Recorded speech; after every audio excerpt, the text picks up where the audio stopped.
Հայաստանի եւ Արցախի կառավարությունների համար ընդունելի համարված որևէ լուծում կարող է ընդունելի դիտվել միայն Հայաստանում եւ Արցախում ժողովրդական հավանության դեպքում։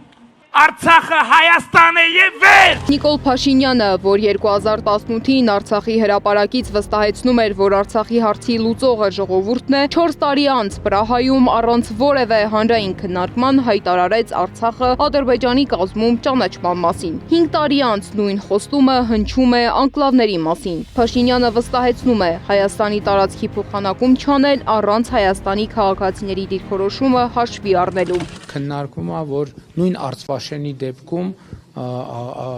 ավելի լավ է այլ սցենարների գնալ եւ այլն եւ այլն։ Որևէ մեկը չի կարող այլ սցենարի գնալ առանց Հայաստանի Հանրապետության ժողովրդի կամքի արտահայտման։ Ես ուզում եմ, եթե խոսքը գնա դրա մասին, եթե խոսք գնա տարածքի փոխանակման մասին, դա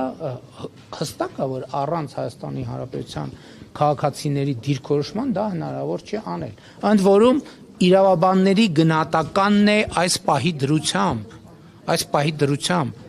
ես նույնիսկ եթե խոսքը ուղիղ հանրաքվեի մասին չլինի, առանց Հայաստանի Հանրապետության քաղաքացիների համաձայնության դա չի կարող պարզապես տեղի ունենալ։ Փաշինյանը նաև բացատրել է, թե ինչու է հայտարարել, որ մինչև տարեվերջ կհրապարակվեն Արցախի հարցով բանակցային փաստաթղթերը։ Ես նախկինում ասել եմ, որ այդ փաթեթի տերը մենակ մենք չենք։ Ենթադրվում է, որ տարվա վերջ միջև դե յուրե ԵԱՀԿ Մինսկի խումբը կլուծարվի եւ այդտեղ այդ բարոյական եւ քաղաքական արգելքը կվերանա, այսինքն այդ սուբյեկտը չի լինի եւ մենք ազատ կլինենք այդ թղթերը հրապարակել։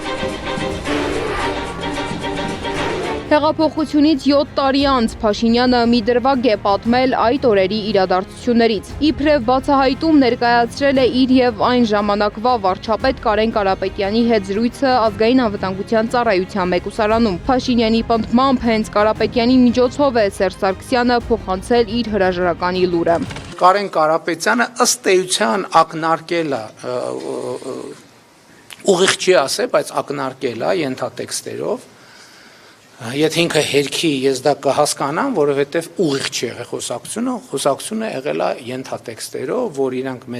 ինձ ազատեն, մեզ ազատեն եւ հեղափոխությունը, այսպես ասած, հեղափոխությունը դուրս գա օրակարգից եւ մենք ինչ որ ձևով Կարեն Կարապետյանը պատրաստակամություն է հայտնել, որ ինքը որպես բոլորի կողմից ընդունելի տեխնացու ստանձնի իշխանություն։ Ես ասել եմ, դա ընդունելի չի ինձ համար։ Անդրադառնալով ադրբեջանական գերության մեջ գտնվող հայերի խնդրին, Նիկոլ Փաշինյանը վստահեցրել է, որ կառավարությունը ամեն օր աշխատում է այդ ուղղությամբ։ Նրա խոսքով գերիների հարցի լուծումը հնարավոր կլինի միայն այն դեպքում, երբ Հայաստանի եւ Ադրբեջանի հարաբերություններում ձևավորվի բարենպաստ միջավայր։ Եվ ես կարծում եմ, որ եթե եւ խաղաղությունը մնացած բոլոր հարցերն էլ կլուծի։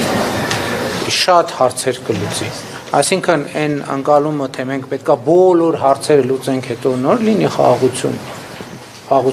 համաձայնագիրը։ Մինչ Փաշինյանը երկրի առաջ կանգնած խնդիրների լուծումը շարունակում է կապել խաղաղության գաղափարի հետ, նա զուգահեռաբար արդարացնում է Ադրբեջանի նախագահի օրերս հնչեցրած պնդումը, թե իբր Սևանը ցարական Ռուսաստանի քարտեզների վրա այլ անուն է ունեցել։ Ադրբեջանի նախագահը ասել է, որ ցարական ժամանակների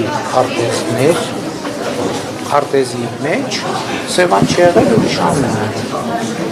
Հիմա ես էլ ասում եմ այդ նույն քարտեզի մեջ Հայաստան կա, Ադրբեջան չկա, դա ինչ նշանակում է։ Այսինքն խոսքը վերաբերվում է, իմիջայլոց ես նախորդ բրիֆինգի ժամանակ խնդրեցի լրագրողը ինձ պետքա տեղեկություն փոխանցել, ես էլ իրան այդ քարտեզը փոխանցեի։ Այսինքն հասկանում եք, պետքա մենք ճիշտ ինչ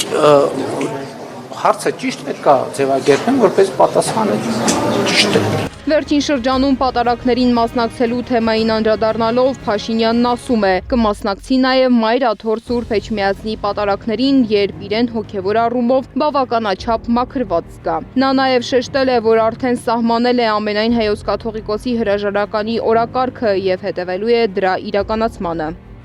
Սվետլանա Պետրոսյան, Անդրանիկ Մանսուրյան, ABC Media։ Բաժանորդագրվեք YouTube-ի մեր ալիքին, հետևեք մեզ Facebook-ում, Telegram-ում, Instagram-ում, TikTok-ում, WhatsApp-ում կամ այցելեք մեր պաշտոնական կայք 3w.abcmedia.am։